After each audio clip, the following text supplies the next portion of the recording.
जय हिंद प्यारे साथियों, साक्षी रोजगार 2.0 यूट्यूब चैनल में आपका स्वागत है, अभिनंदन है। मैं आपका होस्ट और दोस्त सीएल सर आज अपन एक लेटेस्ट अपडेट के साथ आए हुए हैं। बिल्कुल साथियों, वो अपडेट है राजस्थान नगर पालिका भर्ती 2024 से संबंधित अपडेट है। हड़ताल हुई समाप्त। देखो, पिछले कुछ 15 या 20 दिनों से जयपुर के अंतर्गत लगातार नगर पालिका कर्मचारियों के द्वारा हड़ताल या धरना प्रदर्शन हो रहा था कि उनकी मांगों को पूरा किया जाए। तो वो हड़ताल अब समाप्त हो गई है, क्योंकि विभिन्न संगठनों के द्वारा सहमति पत्र हुआ जारी। वर्तमान में विभिन्न संगठनों के द्वारा बैठक करके एक सहमति पत्र जारी किया है और इस हड़ताल को समाप्त कर दिया गया है। भर्ती में बड़े बदलाव।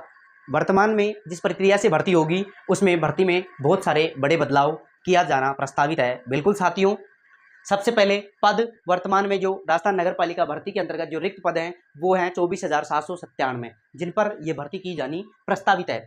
देखो, क्या क्या बड़े बदलाव हुए, कौन सी न्यूज आई है, तो उसके बारे में अपन विस्तार पूर्वक चर्चा कर लेते हैं। चैनल पर पहली बार आए हो तो चैनल को सब्सक्राइब करना, लाइक करना, बेल आइकन ऑन करना, ताकि इंडिया के अंतर्गत कोई भी भर्ती आए उसका नोटिफिकेशन सुचारू रूप से आपके पास पहुंच सके।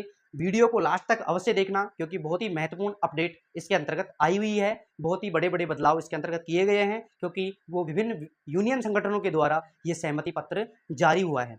सबसे पहले देखिए क्या अपडेट आई है। सफाई कर्मचारियों की हड़ताल को समाप्त कराने के लिए निदेशालय स्थानीय निकाय सभागार में सफाई सेवा एवं वाल्मीकि समाज। देखो, सफाई सेवा जो कर्मचारी है उनके साथ जो वाल्मीकि समाज है और जो विभिन्न प्रकार के यूनियन संगठनों के कर्मचारी हैं उनके साथ एक बैठक हुई है। समस्त यूनियन संगठन के प्रतिनिधि मंडल के साथ विभिन्न चरणों में समझौता वार्ता की गई है। विभिन्न चरणों में क्या हुआ है, समझौता वार्ता हुआ है, एक बैठक की गई है। सफाई कर्मचारी जो लगातार हड़ताल कर रहे थे उनके साथ में, वाल्मीकि समाज के साथ में और विभिन्न प्रकार के संगठनों के द्वारा ये वार्ता की गई है। अब ये वार्ता क्या की गई है, कैसे सहमति पत्र जारी हुआ है। देखो, सबसे पहले सरकार 2012 के नियमों पर नए सिरे से करेगी भर्ती। देखो, उनकी मांग क्या थी, सफाई कर्मियों की मांग थी कि जो ये भर्ती प्रक्रिया चल रही है वो 2012 के नियमों पर आधारित होनी चाहिए। अब 2012 में क्या नियम थे, तो बिल्कुल साथियों 2012 के अंतर्गत अनुभव 2 वर्ष का था।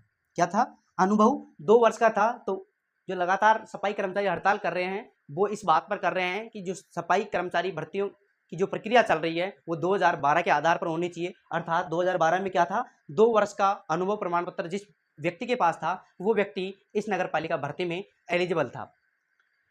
फिर 2018 में इसमें क्या हुआ, संशोधन हुआ। 2018 में जब भर्ती आई तो इसमें संशोधन हुआ, 1 वर्ष अनुभव। देखो, 2018 में जब संशोधन हुआ तो उसमें 1 वर्ष अनुभव प्रमाण पत्र जिस व्यक्ति के पास था 1 वर्ष का, उसको एलिजिबल कर दिया गया। साथ ही 2 बच्चों का प्रावधान इसमें जोड़ दिया गया। 2018 में जब ये भर्ती प्रक्रिया आई तब इसके अंतर्गत क्या किया गया, 2018 में संशोधन करके 1 वर्ष का तो अनुभव प्रमाण पत्र चाहिए, साथ ही 2 बच्चों का प्रावधान इसके अंतर्गत जोड़ दिया गया। और जो भर्ती थी 2018 में उसमें लॉटरी सिस्टम के आधार पर की जानी प्रस्तावित थी। और जो अनुभव प्रमाण पत्र है 1 साल का, वो निजी या गवर्नमेंट दोनों इसमें मान्य थे। निजी संस्थान हो चाहे गवर्नमेंट संस्थान हो, किसी भी संस्थान से अगर 1 साल का अनुभव प्रमाण पत्र अपन ने बना रखा है, 2 बच्चों से अधिक बच्चे अपने पास नहीं है, तो अपन इस भर्ती के अंतर्गत फॉर्म अप्लाई कर सकते थे। तो 2018 में क्या संशोधन हुआ, 1 वर्ष का तो अनुभव प्रमाण पत्र एलिजिबल, साथ ही 2 बच्चों का प्रावधान जोड़ दिया गया कि जिस व्यक्ति के पास 2 बच्चों से अधिक बच्चे नहीं है वो व्यक्ति इसके अंतर्गत फॉर्म अप्लाई कर सकता है। साथ ही अनुभव के लिए निजी और गवर्नमेंट, निजी संस्था से बना हुआ अनुभव हो चाहे गवर्नमेंट संस्था से बना हुआ अनुभव हो, दोनों को इसके अंतर्गत मान्य किया गया। और लॉटरी सिस्टम के आधार पर 2018 में लॉटरी सिस्टम के आधार पर भर्ती करना प्रस्तावित किया गया। बिल्कुल साथियों, 2023 में देखो, 2023 में लॉटरी प्लस ट्रेड टेस्ट, 2023 में जब श्रीमान जी अशोक गहलोत के द्वारा ये भर्ती निकाली गई तो उसमें क्या क्या सिस्टम किया गया, लॉटरी जारी होगी और फिर ट्रेड टेस्ट जारी होगा। बिल्कुल साथियों, पुरानी भर्ती में आवेदन शुल्क देने वालों को छूट। देखो, ये भी वाल्मीकि समाज या जो सफाई कर्मचारी लगातार जयपुर के अंदर धरना प्रदर्शन कर रहे थे, उनकी ये भी मांग थी कि भर्ती 2012 के आधार पर तो होनी ही चाहिए, लेकिन साथ ही जो पुरानी भर्ती में जिन व्यक्तियों ने आवेदन कर दिया है उन व्यक्तियों को क्या होनी चाहिए, छूट मिलनी चाहिए। बिल्कुल साथियों, ये सही बात है। आगे अपन चलते हैं। 9.2 लाख ने किया आवेदन। देखो, इस नगर पालिका भर्ती के अंतर्गत जो राजस्थान नगर पालिका भर्ती है उसमें 9.20 लाख व्यक्तियों ने आवेदन किया था। 2 वर्ष तक अस्थायी नियुक्ति उनकी एक प्रथम मांग ये भी थी कि 2 साल तक व्यक्तियों को अस्थायी नियुक्ति होनी चाहिए। बिल्कुल साथियों, प्रेजेंट में भी राजस्थान के अंदर अगर कोई भी भर्ती प्रक्रिया में अपन शामिल होते हैं तो 2 साल तक अपन अस्थायी रहते हैं। तो ये भी बात इनकी सही है कि 2 वर्ष तक अस्थायी नियुक्ति, 2 वर्ष तक क्या होनी चाहिए, अस्थायी नियुक्ति होनी चाहिए, जिसका पेमेंट या भुगतान गवर्नमेंट के द्वारा किया जाना चाहिए। बिल्कुल ये मांग थी। साथ ही मांग बिंदु, देखो क्या क्या मांग बिंदु थे उस संगठन के अंतर्गत। जो सफाई कर्मचारी लगातार कार्य कर रहे थे, धरना प्रदर्शन कर रहे थे, उनकी जो मांग बिंदु थे वो क्या क्या मांग बिंदु थे, और उस पर जो संगठन है वो क्या सहमति देता है, क्या उत्तर देता है। तो बिल्कुल साथियों, जो मांग बिंदु है उसके बारे में अपन चर्चा कर लेते हैं। क्या क्या मांग बिंदु है। सफाई कर्मचारी भर्ती 2024 हेतु जारी विज्ञापन संख्या 1/2024 दिनांक 1/3/2024 को वापस लिया जाए। बिल्कुल साथियों, पहली मांग क्या थी इनकी, पहला मांग बिंदु क्या था कि जो 1/3/2024 को जारी जो विज्ञापन था उसको वापस लिया जाए। अर्थात वो कैसा विज्ञापन था कि lottery system plus trade test और अनुभव प्रमाण पत्र केवल 1 साल का, है ना, तो उसको वापस लिया जाए, क्योंकि उनकी डिमांड यह है कि 2012 के नियमों के आधार पर भर्ती की जानी चाहिए, क्योंकि 2012 में 2 वर्ष का अनुभव प्रमाण पत्र जिस व्यक्ति के पास था वही एलिजिबल था। तो उन्होंने क्या कहा, जो 1/3/2024 को जो विज्ञापन जारी हुआ था उसको वापस लिया जाए। तो संगठन का क्या उत्तर आया, तो संगठन ने उत्तर दिया हाई कोर्ट की राय ली जाएगी। देखो इस डिमांड पर जो लगातार सफाई कर्मचारी डिमांड कर रहे थे कि जो 1/3/2024 को जो जारी विज्ञापन था उसको वापस लिया जाए। बिल्कुल साथियों, तो कमेटी का आंसर आया हाई कोर्ट की राय ली जाएगी। पहली मांग बिंदु पर इन्होंने उत्तर दिया कि हाई कोर्ट की इसमें राय ली जाएगी। अगर हाई कोर्ट इसमें इजाजत दे देता है तो अपन इस मांग बिंदु को वापस ले लेंगे, इस विज्ञापन को वापस ले लेंगे और दोबारा से विज्ञापन जारी कर देंगे 2012 के आधार पर।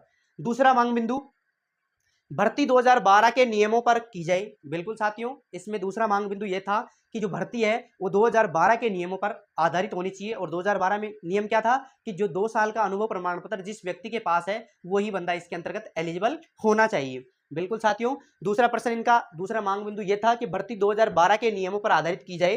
तो उस कमेटी का आंसर क्या आया, 2023 में अनुभव संबंधी प्रावधान में हुए संशोधन को विड्रॉ किया जाकर विशेषज्ञों से राय लेकर, देखो उन्होंने कहा कि 2023 में जो विज्ञापन आया था उसको विड्रॉ किया जाकर और विशेषज्ञों से राय लेकर, देखो उन्होंने कहा कि विशेषज्ञों से राय लेकर वाल्मीकि एवं हैला समाज को प्राथमिकता दी जाएगी और आवश्यक संशोधन कर नई विज्ञप्ति जारी की जाएगी। बिल्कुल साथियों, उन्होंने क्या कहा कि जो विशेषज्ञ हैं, विभिन्न कमेटियों के विशेषज्ञ हैं, उनसे राय ली जाएगी। उसके बाद में आवश्यक जितना भी संशोधन हो सके वो अपन संशोधन करेंगे और दोबारा से विज्ञप्ति जारी करेंगे। और हैला समाज और वाल्मीकि समाज को इसमें प्राथमिकता देने की बात भी कही गई, लेकिन किसके बाद, विशेषज्ञों से राय लेने के बाद, विशेषज्ञों से इसके अंदर की भी राय ली जाएगी। उसके बाद ये विज्ञापन दोबारा से जारी होगा। 2012 के आधार पर भर्ती प्रक्रिया सुचारू रूप से चालू होगी और दोबारा विज्ञापन जारी होगा और दोबारा से फॉर्म अप्लाई होंगे, क्योंकि जो अनुभव प्रमाण पत्र था वो 1 साल वाला भी 2023 में एलिजिबल कर दिया गया था।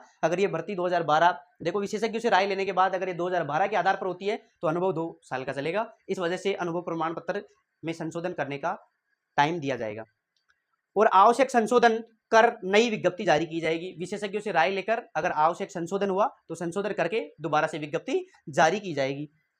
तीसरा प्रश्न है, तीसरी मांग है इनकी, सफाई कर्मचारी भर्ती 2012 व 2018 से संबंधित कोर्ट केस का निस्तारण किया जाए। बिल्कुल साथियों, 2012 और 2018 के अंतर्गत जो सफाई कर्मचारी भर्ती हुई थी उसमें वो केस कोर्ट में चल रहा है तो उसका भी निस्तारण किया जाए। तीसरा इनका मांग बिंदु क्या था कि 2012 और 2018 के अंतर्गत जो कोर्ट केस चल रहा है नगर पालिका भर्ती से संबंधित तो उसका भी निस्तारण किया जाए। तो कमेटी ने क्या उत्तर दिया, उनका आंसर है विभागीय टीम का निर्धारण कर दिया गया है। उन्होंने इस तीसरे प्रश्न का उत्तर क्या दिया, तीसरे मांग का उत्तर क्या दिया कि विभागीय टीम का निर्धारण कर दिया गया है और जिसमें लंबित प्रकरणों का निस्तारण 4/8/2024 से शुरू कर दिया गया है। तीसरी मांग बिंदु का उन्होंने उत्तर दिया है कि हमने कमेटी का गठन कर दिया गया है और 4/8/2024 से वो कमेटी अपना कार्य सुचारू रूप से कर रही थी। तो ये थी अपने नगर पालिका संबंधित भर्ती से संबंधित जो अपडेट थी वो ये थी। बिल्कुल साथियों, आई होप आपको ये वीडियो समझ में आ गया होगा। अगर चैनल पर पहली बार आए हो तो चैनल को लाइक करना, सब्सक्राइब करना, बेल आइकन ऑन करना, ताकि विभिन्न प्रकार की भर्तियों की अपडेट आपको सुचारू रूप से पहुंच सके और विभिन्न प्रकार के जो विज्ञापन, शॉर्ट नोटिस जारी होते हैं उनकी जो सूचना है आपको टेलीग्राम चैनल साक्षी रोजगार किस पर मिलेगी, साक्षी रोजगार। तो आप जल्द ही साक्षी रोजगार जो टेलीग्राम चैनल है उसको ज्वाइन कर लें, ताकि विभिन्न प्रकार की भर्तियों से संबंधित अपडेट या शॉर्ट नोटिस या विज्ञापन जारी होता है उसका विस्तृत विवरण आपको टेलीग्राम चैनल पर दिया जाएगा, जिसका लिंक वीडियो के डिस्क्रिप्शन में दिया हुआ है। तो आप जल्द ही ज्वाइन कर लें। आज के लिए इतना ही काफ़ी। थैंक यू दोस्तों, थैंक यू। जय हिंद, जय भारत।